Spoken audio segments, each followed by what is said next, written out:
Niagara. आमचे पश्चिम किनारस्थ मित्र आल्यावर आम्ही नायगारा पाहण्यास गेलो व त्यासाठी मुहूर्त अमेरिकन स्वातंत्र्य दिनाचा म्हणजे 4 जुलैचा काढण्यात आला होता. आमचे मित्र आदल्या दिवशी आमच्याकडे आले व 4 जुलैला संध्याकाळी आम्ही नायगारा शहरात पोहोचलो. आपल्याकडे उन्हाळ्यात दिवस मोठा होतो तसा जगाच्या इतर भागातही होतो. त्यामुळेच मध्यरात्रीचा सूर्य हा चमत्कार नॉर्वे देशात जास्त काळ पाहायला मिळतो व त्यासाठीही लोक नॉर्वेची सफर करतात. आपल्याकडे मात्र पहाटेचा सूर्य हाही काही लोकांसाठी चमत्कार असतो. तर सांगायचे कारण म्हणजे अमेरिकेतही या काळात 8-8 वाजेपर्यंत सूर्य मावळत नाही आणि उगवतोही खूप लवकर. त्यामुळे या दिवसाच्या दीर्घत्वाचा उपयोग येथे या काळात 1 तास वेळच बदलून म्हणजे सकाळी 7 वाजता 8 वाजले म्हणायचे व तसेच वागायचे. म्हणजे कार्यालये 1 तास लवकर उघडतात, अर्थात 1 तास लवकर बंदही होतात. याला तेथे डे लाईट सेव्हिंग असं म्हणतात, कारण दिवसाच्या उजेडाचा उपयोग कामासाठी होतो. नायगारा पाहायला आम्ही 4 जुलैला म्हणजे अमेरिकेच्या स्वातंत्र्य दिनी गेलो होतो. त्यामुळे तेथे त्या दिवशी रात्री बरीच रोषणाई केलेली दिसली. अशी रोषणाई इतरही बऱ्याच दिवशी करतात म्हणे. आणि अक्षरशः हजारोंच्या संख्येने पर्यटकांचे तांडे तेथे आले होते. नालाच्या आकाराचा हा धबधबा कॅनडाच्या बाजूने अधिकच चांगला दिसतो असे ऐकले होते, पण त्यासाठी व्हिसा काढावा लागणार असल्यामुळे तो उपद्व्याप न करण्याची आम्ही काळजी घेतली. त्या दिवशी आम्ही संध्याकाळी नायगारा शहराजवळ पोहोचलो तेव्हा संध्याकाळचे 8 वाजले होते. पण संधिप्रकाश अगदी आपल्याकडे संध्याकाळी 6 वाजल्यासारखा होता. आमचे पूर्वनियोजित उतरायचे ठिकाण म्हणजे बॉर्डर इन या नावाचे गुजूभाईचे मोटेल होते. तिथून धबधबा अगदी जवळ म्हणजे अर्ध्या तासाच्याच अंतरावर होता. पण रात्री रोषणाई पाहून परत येताना काहीतरी चूक होऊन सुजितचा मार्ग चुकला तरी त्याने बरोबर नकाशा घेतला होता. आजकाल मार्गदर्शक GPS म्हणजे ग्लोबल पोझिशनिंग सिस्टीम मिळते तसे त्यावेळी नव्हते. त्यामुळे जाताना अर्ध्या तासात गेलेलो आम्ही परत येताना तब्बल 2 तासांनी मोटेलवर आलो. उन्हाळ्याचे दिवस असल्याने हवा बरीच गरम होती. अर्थात याचा जास्त अनुभव दुसऱ्या दिवशी धबधब्याखालून नावेतून जाताना परिधान करायच्या रेनकोट आणि बूट या वस्तूंसाठी कडक उन्हात रांगेत उभं राहायला लागलं तेव्हा आला. 2 ठिकाणी रेनकोट घालण्याची वेळ आली. मेड ऑफ मिस्ट च्या धबधब्याखालून जाताना निळा रेनकोट परिधान करावा लागतो आणि धबधब्याजवळून लाकडी मार्गावरून पायी फिरतानाही उडणाऱ्या तुषारांपासून कपडे भिजू नयेत म्हणून घालावा लागणारा पिवळा. त्यातला निळा रेनकोट काही जणांनी आठवण म्हणून ठेवूनही घेतला होता. रेनकोटसाठीच्या व एकूणच सर्व ठिकाणी रांगांचे नियंत्रण सुट्ट्यांवर असलेली 14-15 वर्षे वयाची शाळेतली मुलंच करत होती ही बाब उल्लेखनीय. एकदा धबधब्याजवळील लाकडी पायऱ्यांवरून चालताना चष्मा न काढण्याची चूक मला चांगलीच भोवली, कारण चष्म्यावर उडणाऱ्या त्या तुषारांमुळं मला काही दिसेनासं झालं. म्हणून गडबडीत चष्मा उतरवून माझ्या अंदाजाने रेनकोटच्या आत असणाऱ्या शर्टच्या खिशात म्हणून टाकला, पण प्रत्यक्षात मात्र तो सरळ खाली जाऊन पडला. अर्थातच त्यानंतरचा प्रवास मला चष्म्याशिवायच करावा लागला. अमेरिकेत डोळ्याच्या डॉक्टरकडे जाऊन डोळ्याचा नंबर काढणे आणि चष्मा तयार करून घेण्याचा उपद्व्याप टाळावा म्हणून अगोदरच मी 2 चष्मे नेले होते म्हणून बरे. पण तो दुसरा चष्मा पण असाच गहाळ होण्याची वेळ पुढे आली.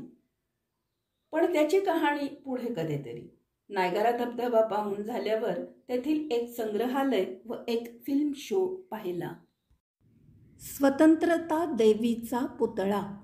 दुसऱ्या दिवशी स्वतंत्रता देवीच्या पुतळ्याचे दर्शन घेण्यासाठी न्यूयॉर्क बंदरावरील लिबर्टी बेटावर जावे लागले. पूर्वीपासून पुतळे हा आपल्या संस्कृतीचा मानदंड आहे.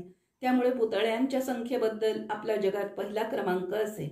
आता तर वल्लभभाई पटेल यांचा सर्व जगातील सर्वोच्च पुतळा स्टॅच्यू ऑफ युनिटी आपल्याकडे नर्मदा काठी गुजरात राज्यात उभारला गेला आहे. त्याची उंची 182 मीटर आहे. अमेरिकेतील स्टॅच्यू ऑफ लिबर्टी या नावावरूनच हे नाव दिले असावे. फक्त या युनिटीचा अनुभव आपण केव्हा घेणार एवढाच प्रश्न आहे. स्वतंत्रता देवीच्या पुतळ्याकडे जाण्यासाठी खूपच कडक सुरक्षा व्यवस्था येथेही होती. सर्व तपासण्या करून बोटीने आम्ही लिबर्टी बेटावर पोहोचलो. येथे पुतळा पाहण्यासाठी तिकीट नाही, पण फेरी बोटसाठी मात्र बरेच तिकीट होते व त्या बोटी तिथे नियुक्त केलेल्याच होत्या. पुतळ्याच्या वर पायऱ्या चढून जायला तिकीट होते व त्याचे आरक्षण करावे लागते व वर जाऊ शकणाऱ्या व्यक्तींची संख्या मर्यादितच असते. पुतळा तर केव्हापासून दिसत होता, पण त्याच्या पायथ्याशी जाऊन त्याचे दर्शन घडल्यावर एकदम वेगळाच उत्साह अंगात भरल्यासारखं वाटलं. हा भव्य पुतळा 46 मीटर उंच असून तांब्याचा उपयोग करून बनवला आहे. स्वतंत्रता देवीचा पुतळा लिबर्टा या रोमन स्वातंत्र्य देवीचा वस्त्रधारी पुतळा आहे व तिच्या उजव्या हातात धरलेली स्वातंत्र्य ज्योत तिने आपल्या डोक्याच्या वर उंचावून धरली आहे. तिच्या डाव्या हातात एक पुस्तकाकार चौकट असून तिवर रोमन भाषेत जुलै 4, 1776 अमेरिकन स्वातंत्र्याचा जाहीरनामा प्रसारित केला तो दिनांक कोरलेला आहे. तसेच त्या मूर्तीच्या पायाशी तुटलेली साखळी व बेड्या पडलेल्या दाखवून स्वातंत्र्याचा आविष्कार केला आहे. हा पुतळा स्वातंत्र्य, समता आणि बंधुत्व या त्रिसूत्रीचा प्रथम उच्चार करणाऱ्या फ्रेंच जनतेने अमेरिकेला प्रदान केला आहे व फ्रेडरिक ऑगस्ट बार्थोल्डी या फ्रेंच मूर्तिकाराने फ्रेंच प्राध्यापक व राजकारणी एडवर्ड लेबुले यांच्या 1865 मध्ये अमेरिकेच्या स्वातंत्र्याचे प्रतीक असणारे कोणतेही शिल्प फ्रेंच व अमेरिकन लोकांच्या सहकार्याने व्हायला हवे या उद्गारातून स्फूर्ती घेऊन त्यासाठी प्रयत्न सुरू केले. लेबुलेने पुतळ्याचा खर्च फ्रान्सने करावा व उभारणीचा अमेरिकेने असं सुचवलं.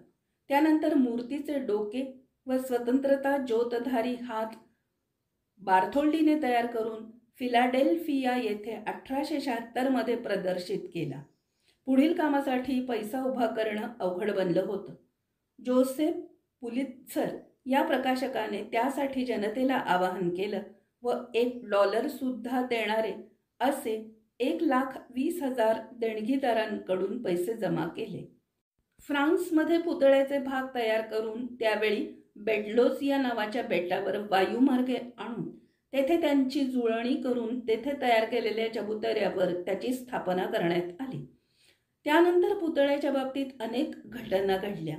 दुसऱ्या महायुद्धात त्याला संरक्षण देण्यात आले तरी तो पाहण्यासाठी उपलब्ध होता, फक्त रात्रीची प्रकाश योजना बंद ठेवण्यात आली होती.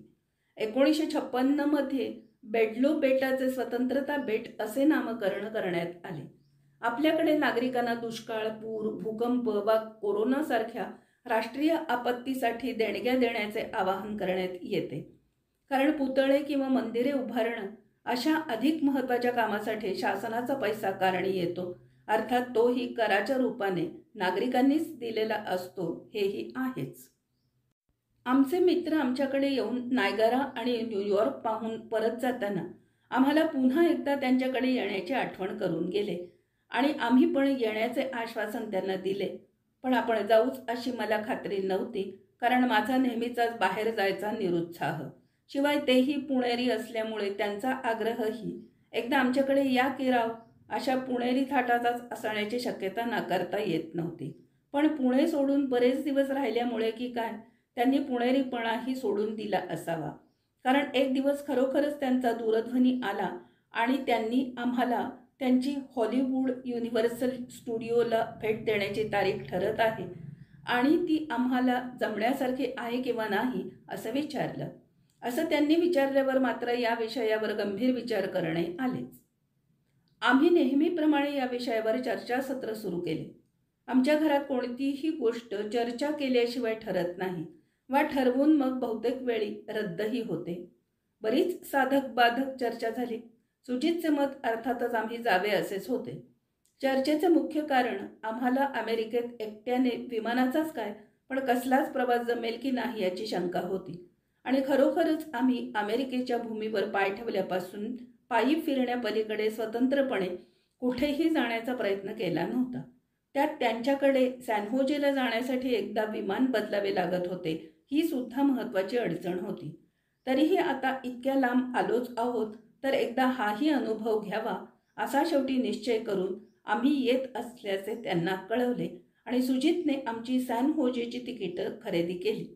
अमेरिकन एअरलाइन्सचे हे विमान पिट्सबर्गला बदलावे लागत होते. नेवार्क ते सॅन होजे. नेवार्कहून ते विमान संध्याकाळी 6:30ला सुटून पिट्सबर्गला 7:30ला पोहोचणार होते आणि तिथून 8 वाजता सुटणारे विमान आम्हाला पकडायचे होते. आमचा संपर्क सतत राहावा म्हणून सुजितने एक भ्रमणध्वनी आम्हाला दिला होता आणि त्यावरून संपर्क कसा साधायचा याविषयी सूचना पुन्हा पुन्हा दिल्या होत्या. कारण उघडच होतं, यापूर्वी आम्ही भारतातही भ्रमणध्वनी वापरला नव्हता. शिवाय प्रत्येक यंत्राचे वापरण्याचे तंत्र वेगवेगळे असते. अमेरिकेत तर काही बोलायलाच नको. साधा बाथरूममधला नळसुद्धा कधी कधी उघडायला जमत नाही. एकदा खरोखरच एका हॉटेलमध्ये आम्ही उतरलो असताना आंघोळ करण्यासाठी कपडे काढून शॉवर खाली उभा राहिलो आणि पाणी सोडण्याचा प्रयत्न केला, पण कितीही वेगवेगळ्या प्रकारे नळाची आराधना केली तरी तो मुळीच दाद द्यायला तयार नाही. अखेर त्याचा नाद सोडून कपडे पुन्हा चढवून बाथरूम बाहेर येऊन मुलाला तो नळ कसा उघडतात हे विचारावं लागलं. म्हणजे त्यालाही त्यासाठी बरीच कसरत करावी लागली होती. तेव्हाच मला आंघोळ करणं शक्य झालं. असो, विमानतळावर आम्हाला सोडायला संयुक्त आली होती, कारण सुजितला तो गुरुवार असल्याने कामावरून घरी लवकर येणे जमणार नव्हते. तिने जितक्या आतपर्यंत आम्हाला सोडणं शक्य होतं तिथपर्यंत आम्हाला सोबत केली. पुढे अंग आणि बॅग झडती होऊन आम्ही आत गेलो. ज्या गेटमधून विमानात प्रवेश करायचा तिथं जाऊन बसल्यावर त्याला भ्रमणध्वनीवरून संदेश पाठवल्यावर ती आणि आम्हीही निर्धास्त झालो. या प्रवासात भ्रमणध्वनीचा फारच उपयोग करावा लागणार आहे याची तेव्हा कल्पना नव्हती. बोर्डिंग पासवर उल्लेखलेल्या गेटमधून आत प्रवेश करण्याची सूचना लगेचच मिळाली आणि 6 वाजता आम्ही विमानात स्थानापन्नही झालो आणि तसा संदेश भ्रमणध्वनीवरून पाठवून विमान कर्मचाऱ्याच्या सूचनेनुसार तो बंद करून सौभाग्यवतीच्या पर्समध्ये आम्ही त्याची प्रतिष्ठापना केली. आता पिट्सबर्गला पोचल्यावरच त्याला कळवायचे तोपर्यंत त्याची आवश्यकता नाही असे वाटले होते, पण तसे घडायचं नव्हते.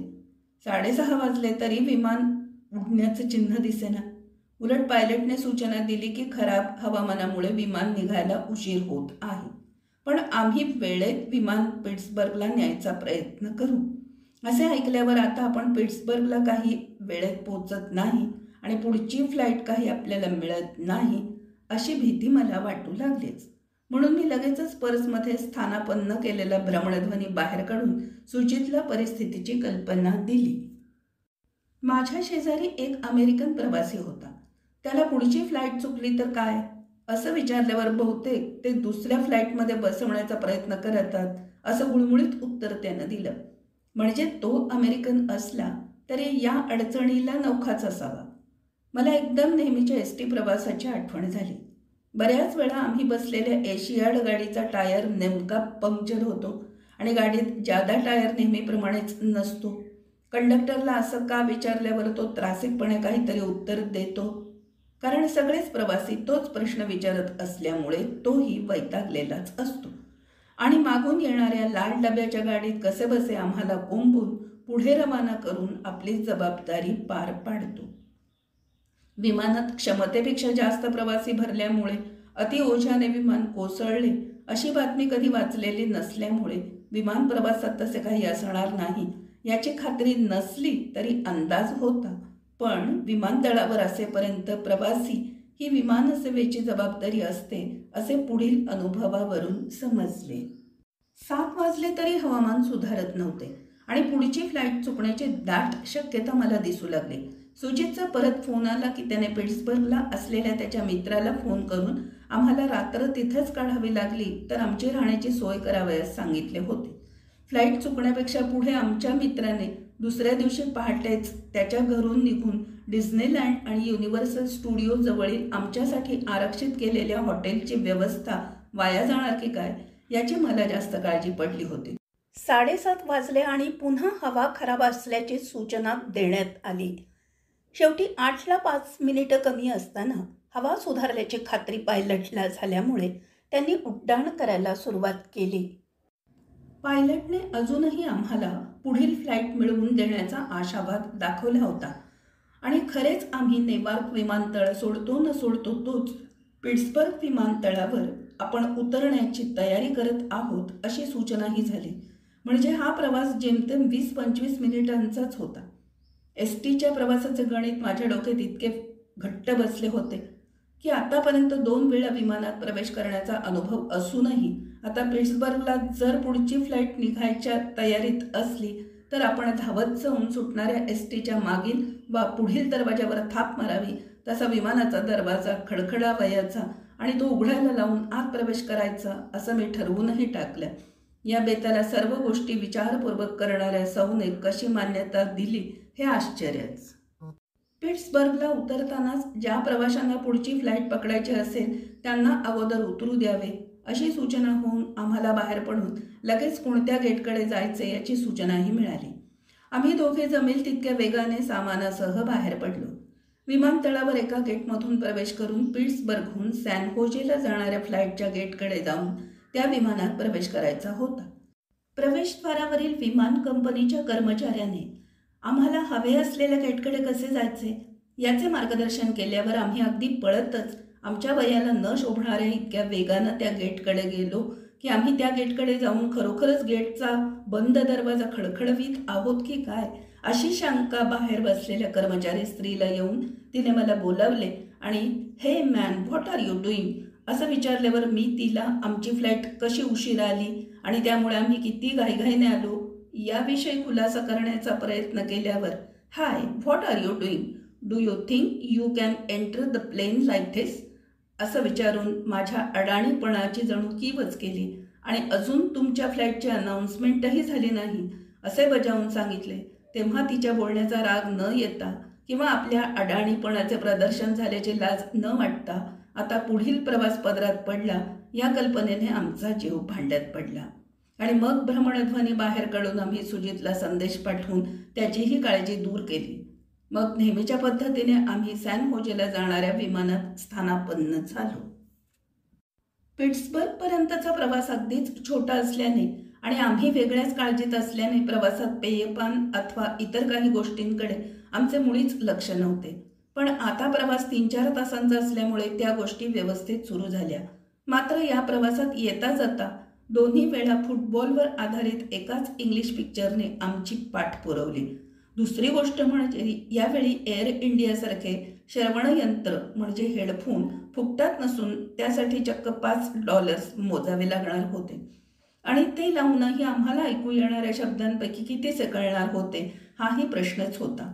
त्यामुळे आम्ही तिकडे लक्ष न देता एखादी डुलकी काढता येते का याकडेच लक्ष देणे पसंत केले. अमेरिकेच्या अतिपूर्वेकडून अतिपश्चिमेकडे आम्ही जात असल्यामुळे वेळेत 3 तासांचा फरक होता. त्यामुळे नेवार्कहून 8 वाजता निघूनही आम्ही सॅन फ्रान्सिस्कोला रात्री 10:30लाच पोहोचलो. आम्हाला न्यायला विमानतळावर आमचे मित्र आपल्या चिरंजीवांना घेऊन आले होतेच. त्यांच्याबरोबर फ्रीमाउंटला अमरच्या निवासस्थानी पोहोचलो. डिस्नेलँड आणि युनिव्हर्सल स्टुडिओजसाठी लॉस एंजेलिस जवळ एका हॉटेलमध्ये आमच्या सर्वांच्या वास्तव्याचे आरक्षण मित्राच्या मुलाने केले होते. तो प्रवास बराच मोठा होता आणि गाडी चालवण्याचे काम त्याला एकट्यालाच करावे लागणार असल्यामुळे पहाटे लवकरच निघण्याचा त्याचा विचार होता. त्यामुळे मित्राच्या घरी पोहोचून थोडे बहुत स्थिरस्थावर होऊन कशीबशी 2-3 तास झोप काढली की लगेच आमची बाहेर पडायची वेळ झाली. दुसऱ्या दिवशी पहाटेच आम्हाला निघावे लागले. अर्थात कुठेही दुसरीकडे काही बघण्याच्या दृष्टीने जावयाचे म्हटले की कमीत कमी वेळ झोपेत घालवणं आवश्यक असतं, तरच काही बघायला वेळ मिळतो. आमच्या मित्राचे कुटुंबीय म्हणजे ते स्वतः, त्यांच्या सौभाग्यवती, त्यांचे चिरंजीव अमर आणि नात आर्या आणि आम्ही दोघं असे आम्ही सर्व लोक असल्यामुळं त्यांनी एक मोठी कार भाड्यानं घेतली होती. अमरच्या बायकोला सध्या पूर्ण बेड रेस्ट सांगितल्यामुळे ती येणार नव्हती. कार चालन अर्थात अमर करणार होता. अशा प्रवासाला निघताना सुजित बहुधा रस्त्याचा नकाशा अगोदर आंतरजालावरून छापून घ्यायचा आणि तो बरोबर घेऊन सॅमी त्याला मार्गदर्शन करायचे. अमरने तसे काही केले नव्हते. तो मोठे अमेरिकन मार्गदर्शक नकाशाचे पुस्तक घेऊन गाडीत बसला होता आणि माझा मित्र त्याला त्या पुस्तकावरून मार्गदर्शन करणार होता. अलीकडे GPS म्हणजे ग्लोबल पोझिशनिंग सिस्टीम निघाले आहेत. हे उपकरण गाडीत बसवल्यास आपले निघण्याचे आणि गंतव्यस्थान याची माहिती पुरवल्यावर त्या उपकरणात आपल्या मार्गाचा नकाशा दाखवला जातो. एवढेच काय, त्यातून मार्गदर्शक सूचनाही ऐकवल्या जातात. त्यामुळे चालकाला गाडी चालवणे अतिशय सोपे जाते. आपण मार्गात थोडा बदल केला की लगेच ते उपकरण तसा बदल केल्याचे आपल्याला सुनावून पुन्हा त्याप्रमाणे योग्य मार्ग बदल करून आपले सूचना देण्याचे काम चालू ठेवते. असे ते फार उपयुक्त उपकरण आहे आणि आता ते आपल्याकडेही दिसू लागले आहे. काही भ्रमणध्वनीतही ते बसवलेले असते आणि परक्या शहरात वावरायला ते फार उपयुक्त असते. त्यावेळी हे उपकरण इतके प्रचारात आले नसावे आणि आंतरजालावरून मिळणारा नकाशाही बरोबर घेतला नसल्यामुळे त्या मोठ्या पुस्तकात पाहून आमच्या मित्राच्या मार्गदर्शनावर गाडी चालवणे अमरला भाग होते. प्रवासाला निघण्यापूर्वी अमरच्या आईने 2 दिवसाच्या प्रवासाची भक्कम तयारी केली होती. त्यामुळे खाण्यापिण्याची चंगळ निघाल्यापासूनच सुरू झाली होती. पण त्यामुळं मित्राचे लक्ष मार्गदर्शक पुस्तकापेक्षा खाण्याकडेच जास्त लागल्यामुळे त्याचा परिणाम त्याच्या मार्गदर्शनावर होऊ लागला आणि बऱ्याच वेळा अमरची गाडी भलत्याच दिशेने भरकटू लागली. एखादी खूण गेली का हे त्याने विचारल्यावर ती यायची आहे असे आत्मविश्वासाने सांगितल्यावर थोड्या वेळाने ती पूर्वीच गेल्याचे मित्राच्या ध्यानात यायचे. अशा वेळी आपली बाजू सावरण्यासाठी अरे मी तुला मागच सांगितले होते असे मित्राने म्हणावे आणि अमरबाबूंना गाडी थांबवून पुस्तक आपल्या हातात घेऊन सगळा नकाशा आणि मार्गदर्शक खुणा तपासून पाहाव्या लागावे असे बऱ्याचदा घडत होते. थोडक्यात मार्गदर्शनाऐवजी मित्राकडून मार्ग चुकवण्याचेच काम मोठ्या प्रमाणात चालू होते. पुण्याच्या अभियांत्रिकी महाविद्यालयात शिकत असताना बोट क्लबवर नौकानयन हा आमच्या महाविद्यालयाच्या विद्यार्थ्यांचा एक आवडता छंद असे. त्या काळात मीही थोडा बहुत या नौकानयनाचा आनंद उपभोगला. त्यात टफ 4 या बोटीचा समावेश होता. त्यात 4 जण वल्हे मारायचे आणि एक सुकाणूधारक नावेचा मार्ग योग्य राहील याची दक्षता घ्यायचा. त्या सुकाणूधारकाला कॉक्स म्हणतात. माझ्या नौकाचालन कारकिर्दीत या सुकाणूधारकाचे काम माझ्याकडे असे. त्याचे कारण मार्गदर्शन हे काम म्हणजे केवळ नाव फार वाकडी तिकडी जाऊ न देणे एवढ्यापुरतेच मर्यादित असे. कारण त्यातून आम्ही जगप्रवास करणार नव्हतो. वल्हे मात्र जोरात न मारल्यास शर्यतीत हरण्याची शक्यता असे. त्या अनुभवाच्या जोरावर आताही मित्राला बाजूस सारून आपण मार्गदर्शकाचे काम करावे असा मोह क्षणभर मला झाला. पण त्यामुळे अमरचे काम मी फार सोपे केले असते की अवघड याविषयी मला जरा शंका होती. माझ्या चुका दाखवून द्यायलाही त्याला जरा संकोच वाटला असता. शिवाय पिता पुत्रांच्या प्रेमळ संवादाचा जो आनंद आम्हाला उपभोगायला मिळत होता त्याला आम्ही मुकलो असतो. यापूर्वी आमचा सगळा प्रवास पूर्व किनाऱ्यावरील रस्त्यावर झाला होता आणि त्या रस्त्यावर अतिशय दाट झाडी दुतर्फा होती. आता मात्र अमेरिकेच्या पश्चिम भागात आम्ही आलो होतो आणि जुलै महिना असूनही रस्त्यांवर झाडी जवळजवळ नव्हतीच म्हटलं तरी चालेल. हा प्रदेश एकदम वृक्ष वाटला. रस्त्याच्या कडेला असलीच तर बारीक बारीक झुडपं असायची. डोंगर सगळे उघडे बोडके असा एकूण या प्रदेशाचा रागरंग होता. प्रवासात गाडीतून बाहेर पाहण्यासारखे काही नव्हते. त्यामुळे गाडीतील प्रवासी गप्पा मारण्यातच काळ घालवत होते. त्यामुळे हे मित्राला रस्ता चुकवण्याला अधिक वाव होता. असे चुकत माकत आम्ही दुपारी 12च्या सुमारास आमच्या वास्तव्याच्या ठिकाणाजवळ पोहोचलो. पण मार्गदर्शक ओळून पिऊनही अमरला त्याने आरक्षित केलेले हॉटेल सापडायला तयार नव्हते. बहुधा हॉटेल न सापडल्यामुळं आपल्याला असेच परत जावे लागते की काय अशी शंका माझ्या मनात नेहमीप्रमाणे लगेच आलीच. अमर आणि माझा मित्र या दोघांच्या सुसंवादातून की विसंवादातून अखेर कधीतरी योग्य रस्ता मिळाल्यामुळे अचानक हॉटेल फेअरफील्ड दिसले आणि युरेका म्हणत आम्ही सर्वांनी सुटकेचा निश्वास टाकला. अमेरिकेतील हॉटेल्स आम्ही पाहिलेली तरी चांगलीच वाटली. यापूर्वी पिट्सबर्गच्या हॉटेलचा अनुभव घेतला होता, त्यापेक्षा हे जरा अधिक चांगले वाटले. आत प्रवेश केल्यावर लगेचच एक मोठ्या प्रशस्त हॉलमध्ये सर्व प्रकारच्या चहाच्या पुरचुंड्या म्हणजे टी बॅग्स, कॉफी पूड, मध, लिंबू रस अशा गोष्टी एका मोठ्या टेबलवर ठेवल्या होत्या. आपल्याला हवे तेव्हा हवे तेवढे घ्यावे. सकाळी न्याहारीच्या वेळी इतर खाद्यपदार्थ असत. आम्ही जेवणाचे पदार्थ बरोबर घेऊन गेलो होतो. आमच्या खोल्या चांगल्या प्रशस्त असून त्यात 2 मोठे पलंग, जाडजूड गाद्या, त्यावर थंडीचा पुरेसा बंदोबस्त होण्याइतकी पांघरुणं, AC, fridge, microwave oven, 2 table, 4-5 खुर्च्या असत. सोबत प्रशस्त बाथरूम, त्यात स्वच्छ 4-4 टर्किश टॉवेल्स, तेवढेच नॅपकिन्स, गरम गार पाण्याचे नळ, तसेच वॉश बेसिन्स, त्यातही गरम थंड पाण्याचे नळ, तीच गोष्ट शॉवरची, खाली मोठा टब, अशी सर्व व्यवस्था होती. आम्ही सोबत आणलेले पदार्थ शीतकपाटात ठेवून नंतर मायक्रोवेव्हमध्ये ते गरम करून खाऊ शकत होतो. आम्ही ज्या ज्या हॉटेलमध्ये राहिलो ती बहुतांश अशीच होती. दुपारी लॉस एंजेलिसला पोहोचल्यावर लगेचच डिस्नेलँडला जाण्यासाठी आम्ही निघालो आणि दुपारी 3 वाजताच तिथं पोहोचलो. वॉल्टर एलियास उर्फ वॉल्ट डिस्ने 1901 मध्ये शिकागोला जन्माला आला आणि व्यंगपटाच्या क्षेत्रात काहीतरी धडपड करत असताना अनेक अपयशानंतर मिकी माऊस या पात्रात त्याला यशाची वाट सापडली आणि मग त्याने वळून पाहिलेच नाही. अनेक व्यंगपट आणि बोलपट त्याने काढले. 1955 मध्ये पहिली डिस्ने नगरी कॅलिफोर्नियात निर्माण केली. 2001 मध्ये त्याच्या शेजारी दुसरी अशीच निर्मिती त्याने केली. या व्यतिरिक्त फ्रान्समध्ये पॅरिस, जपानमध्ये टोकियो आणि हाँगकाँग येथेही डिस्ने नगरी निर्माण केल्या. डिस्ने नगरीत आम्ही पोचलो तेव्हा लगेचच मिकी माऊस, डोनाल्ड डक, निरनिराळ्या पऱ्या अशा डिस्नेच्या कार्टून्समधील सर्व पात्रांची जी मोठी मिरवणूक निघते ती बघायला रस्त्याच्या दुतर्फा लोकांची गर्दी शिस्तीत उभी राहून वाट पाहत होती. अशा गर्दीत दिसणारा आनंद, उत्साह तिथं शिगोशिग भरून वाहत होता. पण आरडाओरडा, धक्काबुक्की, खाद्यपदार्थ खाऊन त्यावरील आवरणे किंवा उरलेले खाद्यपदार्थ फेकणे अशा गोष्टींचा मात्र अभाव होता. जो तो कटाक्षाने त्या गोष्टी कचराकुंडीत टाकायचा आणि त्यासाठी कचराकुंड्या पण अगदी सोयीस्कर ठिकाणी ठेवलेल्या. आम्ही कॅमेरे सज्ज करून कार्टून पात्र फेरीची वाट पाहत होतो. प्रथम सुमधुर संगीताचे सूर ऐकू यायला लागले आणि पाठोपाठ हळूहळू एकामागून एक चित्ररथ दिसू लागले. त्याच्यावर 1 अथवा 2 पात्रे आरूढ झालेली असत.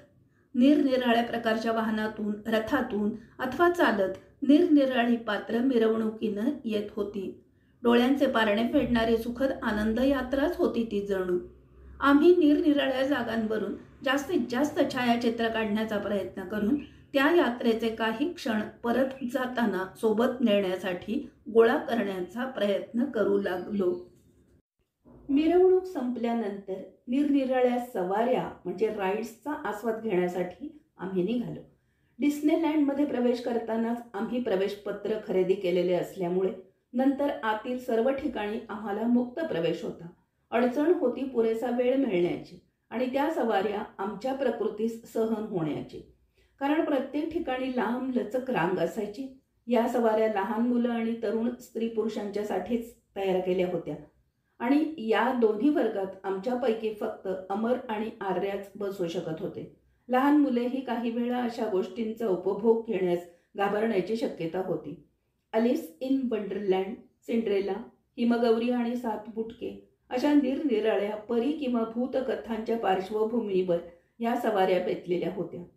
त्यातून जाताना लहान मुलांना काही भीतीदायक आभास होत आणि मग ते किंकाळ्या फोडत. एकदम अंधार, आग, भूत, वेताळ असे भास होणं किंवा मधूनच पाण्यातून तर कधी आगीच्या ज्वाळातून आपण जात आहोत असे आभास होते. कधी एकदम उंचावर जाऊन एकदम खोल गुहेत प्रवेश होईल. काही सवाऱ्यांच्या प्रवेशाजवळ हृदयरोग, स्पॉन्डिलायटिस अशी दुखणी असणाऱ्यांनी स्वतःच्या जबाबदारीवर सवारी घ्यावी असा इशाराही लिहिला असे. तरीही धाडस करून मी आणि माझे मित्र आमच्या बायकांनी केव्हाच माघार घेतली होती. आम्ही दोघांनी एक धाडसी सवारी पार पाडली आणि त्यातून कोणतेही हाड अथवा अवयव न मोडता सुखरूप बाहेर पडल्यावर सुटकेचा निश्वास टाकला. आर्यासाठी भूताखेताच्या काही सवाऱ्या आम्ही सहजपणे पार पाडल्या. त्यात सर्वांनाच भाग घेता आला. रात्री लेझर शो व फायरवर्क्स अतिशय प्रेक्षणीय होते. लेझर शोमध्ये लेसर किरण, पाण्याची कारंजी, प्रत्यक्ष नृत्य यांचा वापर केलेला होता. त्यातही डिस्नेच्या काही पात्रांचा समावेश होता. निरनिराळ्या पार्श्वभूमीवर डिस्नेच्या काही कथातील प्रसंगही दाखवण्यात आले होते. फायरवर्क्समध्ये शोभेचे दारूकाम होते. त्यातूनही मिकी माऊस वगैरे निरनिराळे आकार तयार करण्याचा प्रयत्न केला होता. रात्री बऱ्याच उशिरापर्यंत हे नेत्रदीपक शोभा नृत्य चालू होते. रात्री हॉटेलवर उशिरा पोहोचल्यामुळं दुसऱ्या दिवशीचा कार्यक्रम उशिरा सुरू झाला. त्यात आम्ही नेहमीप्रमाणे रस्ता चुकवल्यामुळं पुढच्या गोष्टी पाहायला आम्ही दुपारी 2च्या नंतरच सुरुवात केली. त्या दिवशीचा कार्यक्रमही खूप धावपळीचा होता. कारण adventure park, sea world, arctic ride, dolphin show, sea lion show, pirate चतुर्मिती म्हणजे 4D शो आणि शामूज शो एवढ्या गोष्टी पाहायच्या होत्या. शामूज शो, डॉल्फिन शो आणि सी लायन शो या तिन्हीमध्ये सागरी प्राण्यांकडून निरनिराळ्या कसरती करून घेतलेल्या पाहिल्या. शामूज शोमध्ये किलर फेल्सचा बराच मोठा ताफा होता. तर सी लॉयन म्हणजे सील हा एकच प्रकारचा प्राणी सगळ्या कसरती करत होता. हा प्राणी इकडील समुद्रात मोठ्या प्रमाणात आढळतो आणि अतिशय बुद्धिमान असतो. नाकावर चेंडू तोडणे किंवा झेलणे, शिड्या चढणे, शिंग फुंकणे अशा कसरती ते लीलया करतात. त्यांचा उपयोग US नेव्हीमध्ये पण करतात म्हणे. सी ड्रायव्हर्सना वाटाडे म्हणून अथवा शत्रूच्या डायव्हर्सना जाळ्यात अडकवणं अशी कामं त्यांच्याकडून करून घेतात. डॉल्फिन शोमध्ये अर्थातच अनेक डॉल्फिन माशांच्या कसरती पाहावयास मिळाल्या. अशा प्राण्यांनी ज्या कसरती करून दाखवल्या त्या पाहून त्यांच्या प्रशिक्षकांचे कौतुक करावे वाटले. असे शोज अतिशय प्रभावीपणे सादर करण्यात या मंडळींचा हातखंडा आहे. वेळेच्या बाबतीत अतिशय काटेकोर, म्हणजे एकदा शो 5:30ला सुरू होणार असे जाहीर झाले की 1 मिनिटही मागे पुढे नाही. तयारीला थोडा वेळ लागणार असेल तरी वेळेवर एखादे गिटारीसारखे वाद्य वाजवण्यास सुरुवात करणार आणि प्रेक्षकांपैकी काही जणांना बोलावून त्यांच्या फिरक्या घेणार. त्यामुळे प्रेक्षकांनाही सहभागी झाल्यासारखे वाटते. मध्ये मोठा तलाव, त्याच्या एका बाजूला प्रेक्षक आणि दुसऱ्या बाजूला शो सादर करणारा किंवा करणारी प्रशिक्षक, कधी एक अथवा कधी दोघं. तलावाच्या अगदी जवळच्या बैठकांवर बसणाऱ्या प्रेक्षकांना काही अवखळ डॉल्फिन्सनी वा व्हेल्सनी उडवलेल्या पाण्यात भिजण्याची संधी असते आणि काही प्रेक्षकही त्यासाठी मुद्दाम पुढे बसतात. आम्ही मात्र ते चुकवण्याच्या उद्देशाने पूर्वीच्या शोमध्ये पाणी कोठवर उडाले आहे हे पाहून आमच्या बैठका पकडत असू. पिरेट्स 4D शो एका छोट्या चित्रपटगृहातच दाखवतात.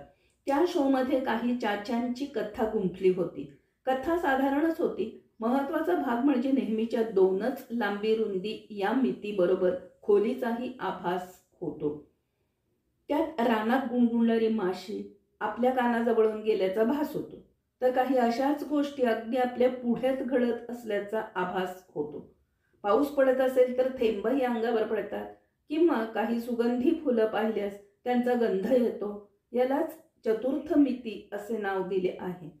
यापूर्वी याहून भव्य त्रिमिती शोज बघितले असल्याने यात काही विशेष वाटले नाही. Universal studio. तिसऱ्या दिवशी आम्ही बरेच लवकर म्हणजे 9 वाजता निघून युनिव्हर्सल स्टुडिओला भेट दिली. तेथील वातावरण एकदम रंगीबेरंगी चमकदार असे होते. जिकडे पाहावे तिकडे रंगांची उधळण होती. प्रवेशापाशी अतिशय मोठा पृथ्वीचा गोल हे युनिव्हर्सल स्टुडिओचे चिन्ह म्हणजे लोगो होते. त्याच्या सभोवती मोठे कारंज होते. त्यातून उडणाऱ्या पाण्याशी खेळणाऱ्या लहान मुलांमध्ये एक थेट आमच्या नातवासारखा दिसतो असे माझ्या मित्राने माझ्या निदर्शनास आणल्यावर त्याला उचलून घेण्याचा मोह झाला. पण अमेरिकन लोकांना ते आवडेल की नाही असे वाटून तो टाळला. मात्र पुढच्या वारीत अमेरिकन लोक आमच्या नातवालाही गोंजारून त्याला जवळ घ्यायचे हे पाहिल्यावर लहान मुलाचे कौतुक कोणत्याही देशातील सहृदय माणसाला असतेच हे ध्यानात आले. विस्ताराच्या दृष्टीने हा स्टुडिओ अतिभव्य आहे. कदाचित इकडचे इतर स्टुडिओही असेच भव्य असतील. अनेक मजली सरकते जिने आहेत आणि त्यावरून निरनिराळे भाग पाहताना अगदी दमछाक होते. संपूर्ण स्टुडिओ दाखवणारी बस असून त्यात बसवून सर्व स्टुडिओचे महत्त्वाचे भाग दाखवतात. हैदराबादचा रामोजी फिल्म सिटी याच धर्तीवर उभारण्यात आला आहे असे नंतर तो पाहिला तेव्हा वाटले. या स्टुडिओत बऱ्याच इंग्लिश चित्रपटांमध्ये वापरलेले सेट्स ठेवण्यात आले होते. त्यात हिचकॉकच्या काही चित्रपटाचे मला ओळखू आले. अर्थात त्या सेट्स समोर ते कोणत्या चित्रपटातील आहेत त्यांची नावं लिहून ठेवली होती. नुकतेच 2 जून 1998ला या स्टुडिओला लागलेल्या आगीच्या भक्ष्यस्थानी काही सेट्स पडले अशी बातमी वाचली. पण त्याचबरोबर सर्वांची एक प्रतिकृती ठेवण्यात आली आहे असे व्यवस्थापकांचे निवेदन पण वाचले.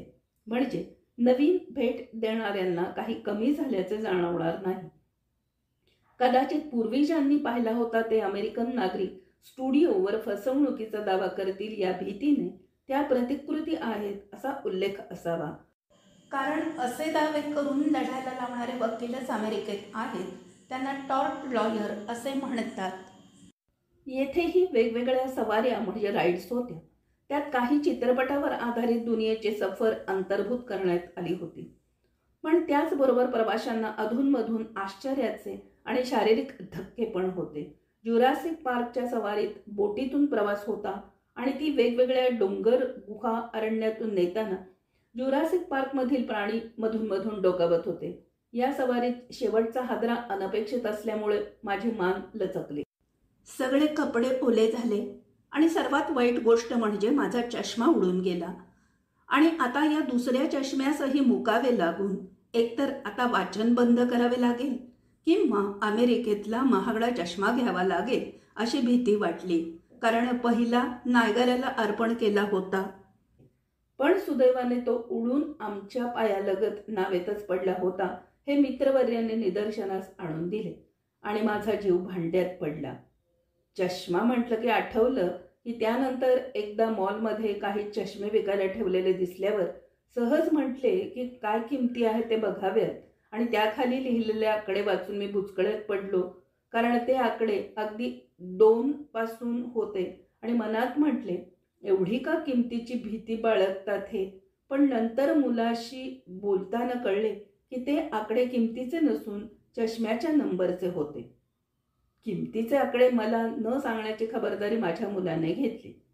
या शेवटच्या हादऱ्यात पाणी पण जोरात उडून नावेत त्याचा फवारा उडून आम्ही सर्व ओलेचिंब झालो आणि आमचे ॲडव्हेंचर पार्कमध्ये टाळलेले भिजणे अनपेक्षितपणे होऊन गेले. आता परत हॉटेलला जायचे नव्हते. ते आम्ही सकाळीच निघताना सोडले होते. त्यामुळे युनिव्हर्सल स्टुडिओपासून निघून थेट मित्राच्या घरीच पोहोचलो. त्यावेळी रात्रीचे 12 वाजले होते. Golden Gate Bridge. शेवटच्या म्हणजे 4थ्या दिवशी आम्ही, आमचा मित्र आणि अमर एवढेच सॅन फ्रान्सिस्कोला गेलो. कारण आमच्या मित्राचे वास्तव्य तेथे असल्यामुळे वहिनीने बऱ्याच वेळा तो भाग पाहिला होता. शिवाय घरात नात आणि सुनेची काळजी त्यांना घ्यायची होती. सॅन फ्रान्सिस्कोला गोल्डन गेट ब्रिजवर गेलो. हवा छान होती. स्वच्छ ऊन पडले तरी हवेत सुखद गारवा होता.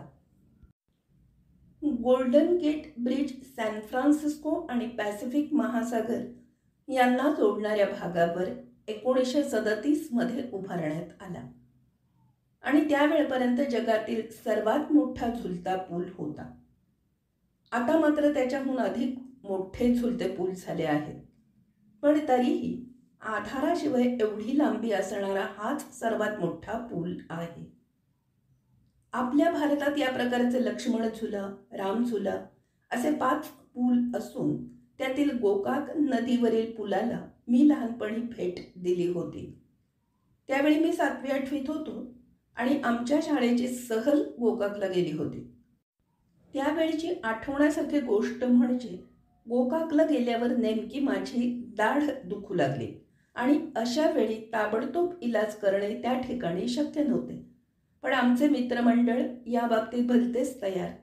त्यापैकी एकाने मला एक औषध देतो म्हणून त्याच्या पुरचुंडीतील तंबाखूची गोळी करून मला दाढेत धरावयास सांगितले आणि त्याचबरोबर धोक्याचा इशाराही दिला होता की तोंडात तयार झालेला रस लगेच थुंकून टाकायचा, एक थेंबही पोटात जाऊ द्यायचा नाही.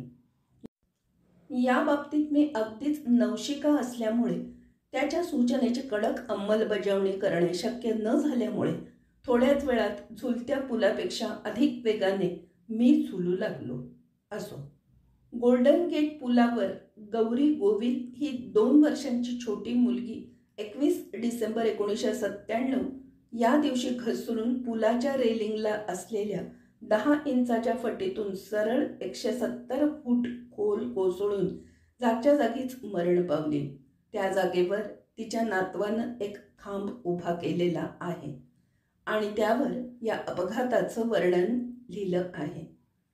पूल उभारल्यानंतर 60 वर्षात असा अपघात झालेला नाही असे म्हणून अधिकारी वर्ग अपघाताचे खापर त्या छोट्या मुलीवर किंवा एकमेकांवर फोडत बसले नाहीत, तर ताबडतोब कार्यवाही करून अशा प्रकारचा अपघात पुन्हा होणार नाही अशी दक्षता घेण्यात आली.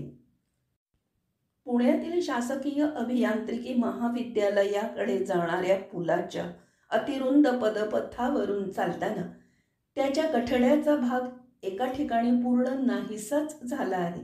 त्यातून पडून लहान मुलंच काय, मोठा माणूस सुद्धा दगावू शकतो असं मला वाटतं. पण आपल्या नगरपालिका अधिकाऱ्यांना धन्यवाद अशासाठी द्यायला हवेत की सर्वच रस्ते वा पूल अशी ठिकाणं धोकादायक करून सर्वच नागरिकांना त्यांनी इतके तयार केले आहे की कोणत्याही सरकशीत झुल्यावरील कसरती ते सहज करू शकतील. त्यामुळे अशा किरकोळ दुरुस्त्या करून आपला अमूल्य वेळ वाया घालवण्यात त्यांना स्वारस्य नाही. गोल्डन गेट पूल प्रेक्षणीय तर निश्चितच आहे. त्याच्या शेवटच्या भागात छोटी बाग आणि बसण्याची जागा आहे आणि अमेरिकेतील पद्धतीप्रमाणे बागेत काही प्रेक्षणीय पुतळे, बसण्यास छान बाकं वगैरे आहेत. त्यावर बसून आम्ही विश्रांती घेतली आणि बागेत काही फोटो काढणे हे ओघाने आलेच. हा पूल 2 मजली आहे. जाताना वरून जावे लागते तर परतताना खालून. सॅन फ्रान्सिस्कोत आणखी एक पाहण्यासारखी गोष्ट म्हणजे खरं तर पाहण्यासारख्या अजून पुष्कळ आहेत, पण आम्ही पाहिलेली म्हणजे लोंबार्ड स्ट्रीट. अतिशय उतरता आणि वळणावळणाचा हा रस्ता क्रुकेड स्ट्रीट या नावानेच प्रसिद्ध आहे. काही लोकांच्या मते सॅन फ्रान्सिस्कोमधीलच व्हर्मॉन्ट स्ट्रीट याहून अधिक क्रुकेड आहे, पण त्याला आम्ही भेट दिली नाही. याचा उतार जवळजवळ क्षितिजाशी 50 अंशाचा कोन करणारा आहे आणि त्यात 400 मीटर अंतरात 8 वळणे आहेत. हा रस्ता फक्त एका दिशेने म्हणजे पूर्वेकडे खाली जाण्यासाठी वापरतात आणि त्यावर वेगमर्यादा ताशी 5 मैल अथवा 8 किलोमीटर इतकी कमी आहे.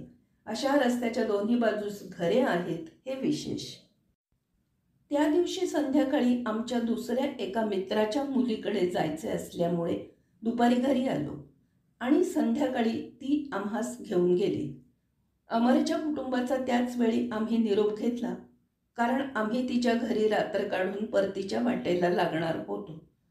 तिच्या घरी जाणे हा पूर्णपणे घरगुती कार्यक्रम होता, त्यामुळे गप्पा आणि खाणेपिणे यात पुढचा वेळ निघून गेला आणि आम्ही दुसऱ्या दिवशी पहाटे 4 वाजताच उठून पहाटे 5 वाजता परतीच्या प्रवासासाठी सॅन फ्रान्सिस्को विमानतळावर जायला निघालो.